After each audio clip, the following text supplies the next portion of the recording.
Hello students, today we will discuss the chapter decimal. Okay, to understand the parts of one whole, that is a unit, we represent a unit by a block.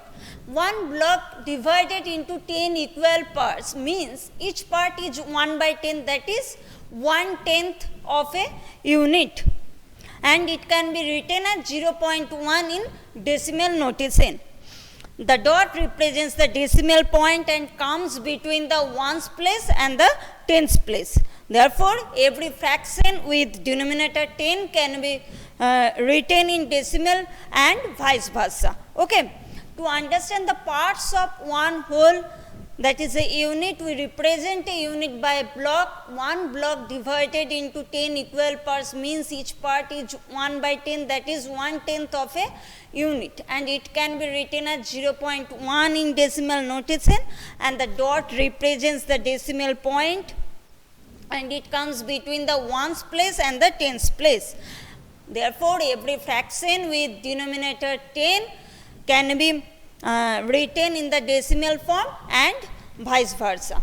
Next, we will do the exercise 8.1, page 168. Question number 2. Write the following decimals in the place value table.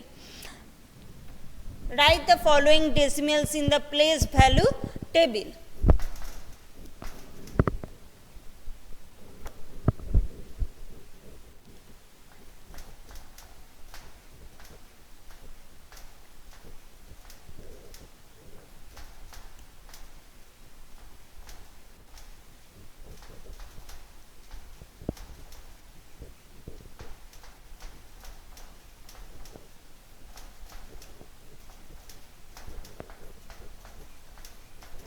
First question is 19.4.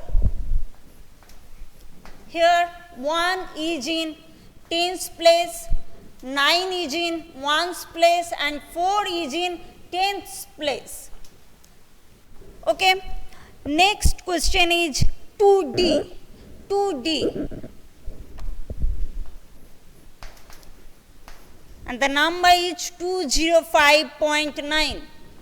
205.9. Here 2 is in hundreds place, 0 is in tens place, 5 is in ones place, and 9 is in tens place. Since 205.9 is equal to 2 cross 100 plus 0 cross 10 plus 5 cross 10 to the power 0 plus 9 divided by 10. So, 2 is in hundreds place, 1 is in tens place, 5 is in ones place, and 9 is in tens place. Okay. Next, question number 3. Write each of the following as decimals. Write each of the following as decimals. Here the first question is 7/10. 7/10. And therefore, this is equal to 7 divided by 10. And if we write it in decimal form, we write it as 0.7. Okay. Next question number E. 600.8.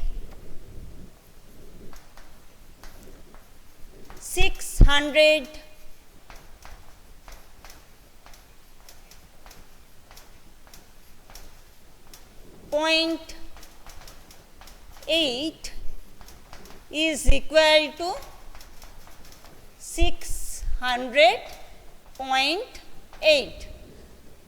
Okay. Next question number 4. Write each of the following as decimals. Okay.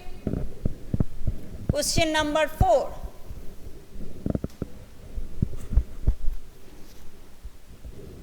4C. 200 plus 60 plus 5 plus 1 by 10. It has 2 hundreds, 6 tens and 5 ones and 1 tenths. Okay, it has 2 hundreds, it has 2 hundreds, 6 tens, 5 ones and 1 tenths. Therefore, the decimal representation is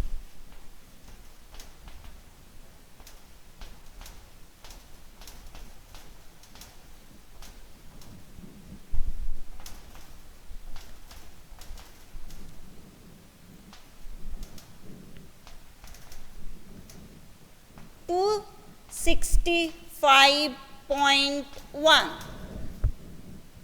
It has 2 hundreds, 6 tens, 5 ones and 1 tens. Therefore, the decimal representation is 265.1. Okay. Then next question is question number D, 2D.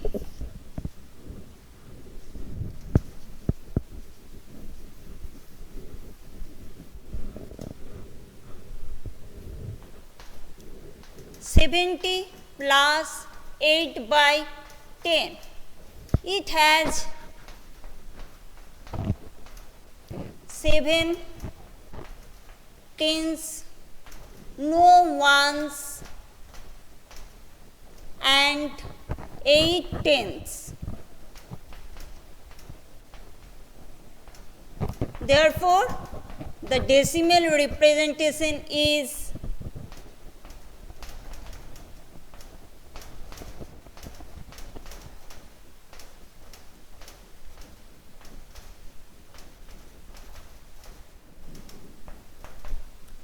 70.8. Since it has 7 tens, no ones and 8 tens, therefore the decimal representation is 70.8. Next, question number F. Question number F.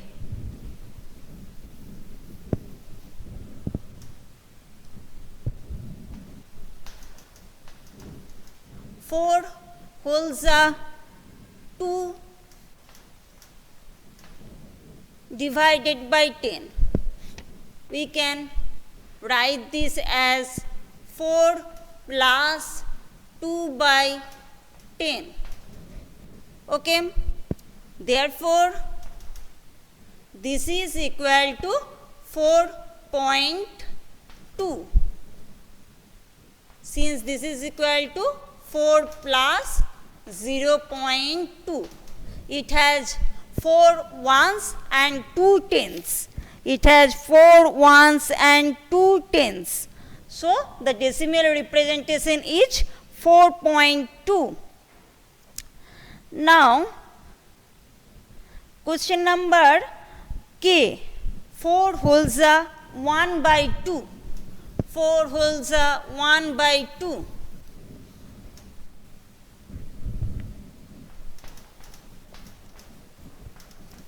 We can write this mixed fraction as 4 plus 1 by 2.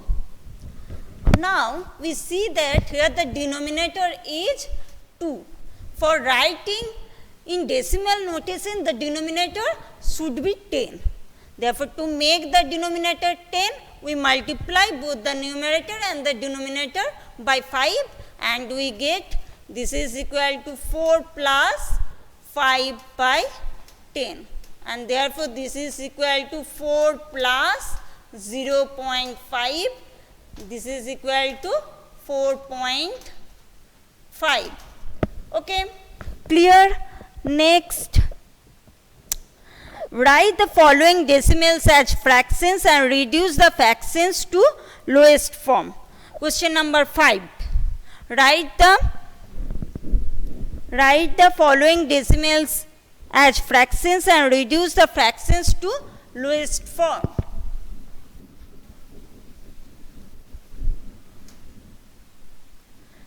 Question number 5F. Here 21.2 is equal to 212 divided by 10. This is the fraction. If we convert this decimal number into the fraction, we get the fraction as 212 divided by 10. Now we see that the HCF of 212 and 10 is 2. Therefore, we divide both the numerator and the denominator by 2 to get the simplest form, and we get the simplest form of the fraction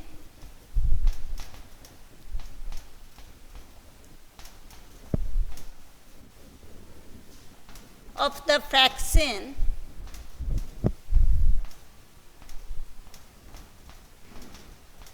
two 1 2 divided by 10 is